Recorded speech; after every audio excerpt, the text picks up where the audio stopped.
Welcome back to this course on copyright and related rights law. This week, we are focusing on the subject matter category of musical works. In the previous session, we have seen how musical works have been defined in various copyright acts in different countries. Something uniform that we have noticed among these definitions is the lack of understanding of what music really is. Splitting this into a two-part discussion because understanding music is a complex consideration, and in this first part, we will look to lay the foundation to a clearer understanding of what this terminology means and therefore be better equipped to then understand what the subject matter of musical work really is. The first question we must ask is whether mere sounds could be considered as music. In this image, you can see a person clearly distraught at the hearing of a particular sound. The unpleasant nature of such a sound has made him grimace, has made him want to close his ears. An unpleasant sound is something that we call noise. Certain types of sounds, therefore, can be classified on the basis of an unpleasant perception.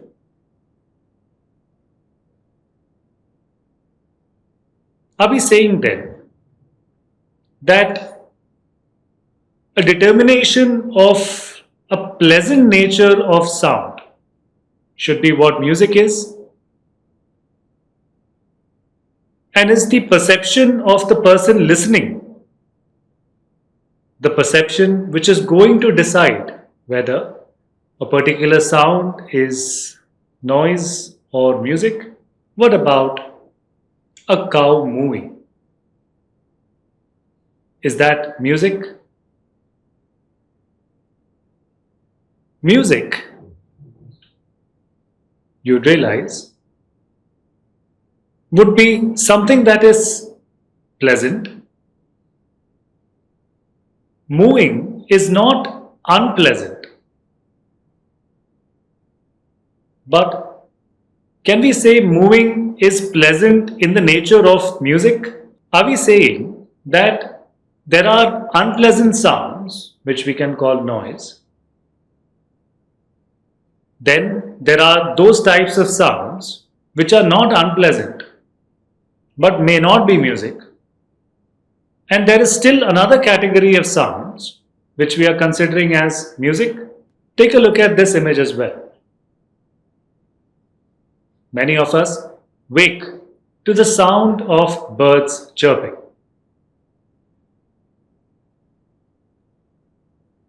Is chirping music?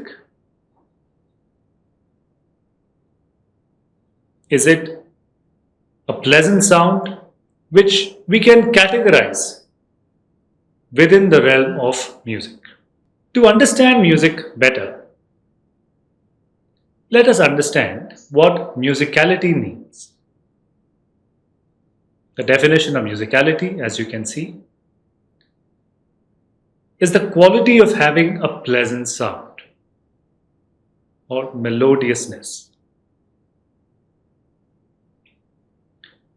What musicality means is that sound by itself can be melodious and therefore can have the perception of being musical It is then not a surprise that many chirpings of birds are considered to be musical.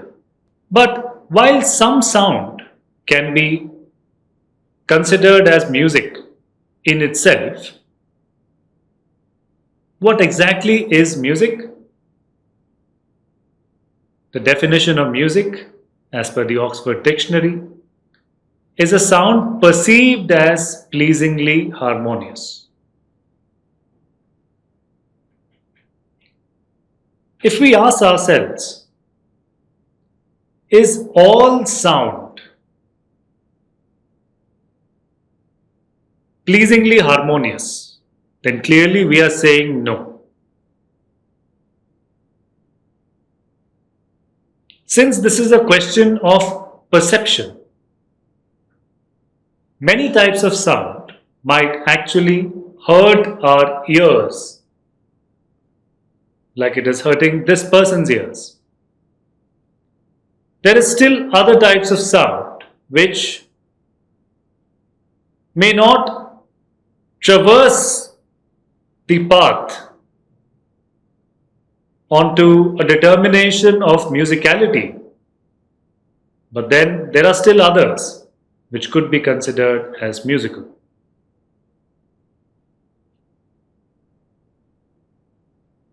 Would the laugh of a hyena be considered musical? I'm sure you are all now at the foundation of understanding a very important consideration of how to determine whether a sound is musical or not. Let us look at what a British musicologist, an academic by the name of Michael Spitzer, has to say. He says, animals have musicality, but Michael Spitzer explains that behind the making of sounds by animals, there is a purpose involved. This purpose, for example, could be a call for mating. And therefore, because this is driven by purpose, there is no willed creation of an expression for itself. In other words, there is no compositional creativity that seems to be forthcoming from animals. Bear in mind, we are discussing that certain sounds can be musical in themselves because of the perception that the sound is pleasant. But where such sounds made by animals are being made for the purpose that it is looking to assist, then we can say that compositional faculty of animals is not present.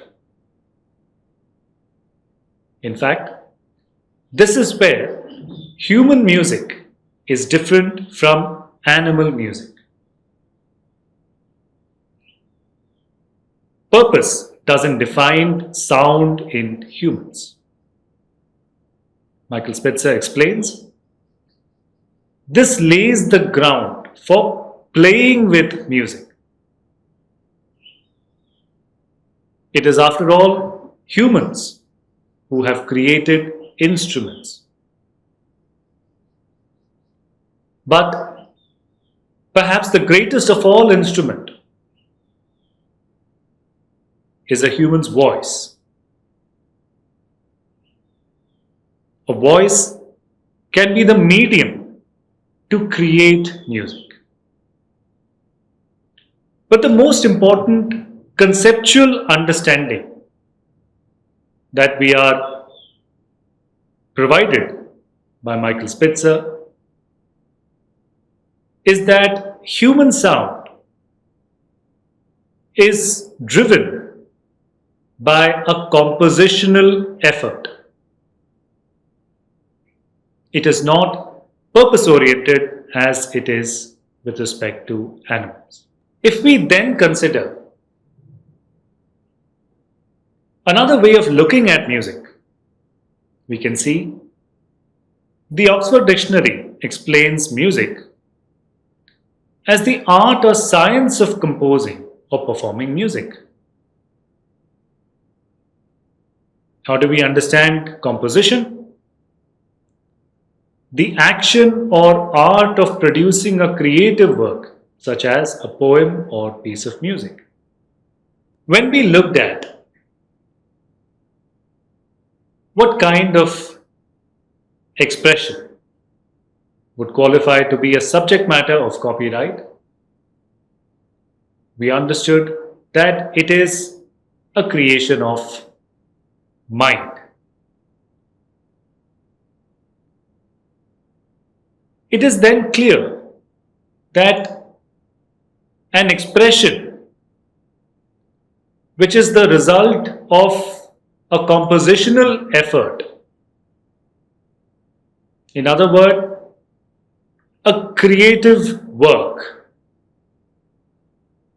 would be considered as a composition, or in other words, an expression that is capable of having copyright subsisting in it.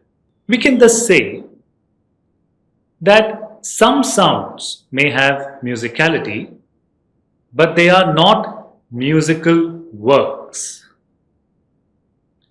Human sounds can be creative expressions. Thus, they are not just sounds, they are compositions which are musical works. Let us quickly summarize what we have understood up till this point. We are saying that there is a distinction between what is music and what is a musical work. Musical work is a subject matter of copyright.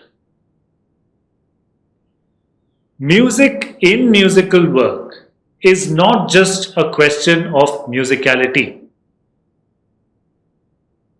Some sounds, even sounds such as chirping made by birds, can be considered as musical. But because this is not a creative expression, in other words, not driven by purpose, we can say that they do not enjoy copyright protection in them as they are not musical works. There would have to be a creative expression in the form of a compositional effort. And this is what would lead to the creation of a musical work. Now, can you answer this question? Which human sound is music and which is not? The obvious problem which you must be considering is that in order for a sound to be considered music, a creative expression even, would be a determination that the sound is pleasing. It is a question of perception. As we have seen, some sound can be noise. But there are those who find certain types of musical genre to also be noise. For instance, heavy metal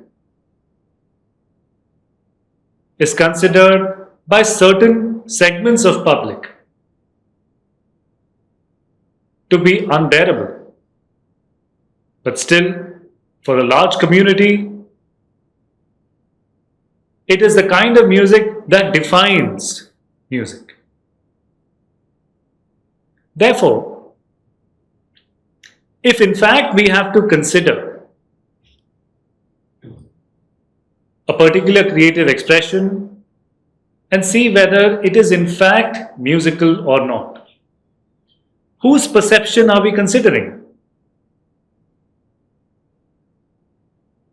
On this point, we can take the help of a case that we have discussed earlier. In the George Hensher versus Resterweil upholstery case, we have discussed how perception can play a role in determination of whether a work is a work of artistic craftsmanship or not.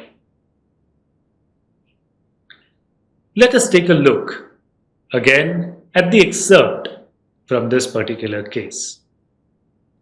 As Lord Reed had explained,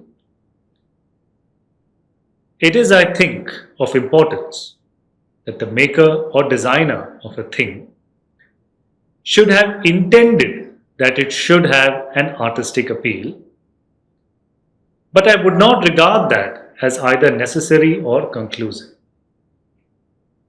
If any substantial section of the public genuinely admires and values a thing for its appearance and gets pleasure or satisfaction, whether emotional or intellectual, from looking at it, I would accept that it is artistic, although many others may think it meaningless or common or vulgar. We had seen from this particular excerpt that it is not relevant that all of public feels that a particular tune is musical. Rather, if a substantial section of the public could arrive at such a perception, then that would suffice. What this also tells us is that while every maker of music might intend it to be musical, but that might by itself not suffice to call it as a musical work. By analogy then, if we use this understanding, specifically because perception of music is a very important consideration in whether an expression is a musical work or not, then we find that this excerpt is in fact very helpful. What will also help our understanding of music and the consideration of musical works is an understanding of three words: melody, rhythm, and harmony. We have seen in the definition of musicality, it is stated that musicality is melodiousness of sound. What does that mean? Melody, as you can see, is a sequence of single notes that is musically satisfying. What are musical notes? Musical notes, as you can see, are 8 notes. 8 notes of sound. In Western music, we refer to these notes as do, re, mi, fa, sol, la, ti, do. In Indian tradition, we say sa, re, ga, ma, pa, dha, ni, sa. The combination of these notes can create a melody. What is then a rhythm? The systematic arrangement of musical sounds, principally according to duration and periodical stress, is rhythm. You can see where connections of melodious sounds are made, then such connections are referred to as rhythm. Harmony is to play such combinations simultaneously one over the other. As you can see, harmony means the combination of simultaneously sounded musical notes to produce a pleasing effect. At its most basic, we then understand that music is melody, and musical work is that music which is the result of a creative expression.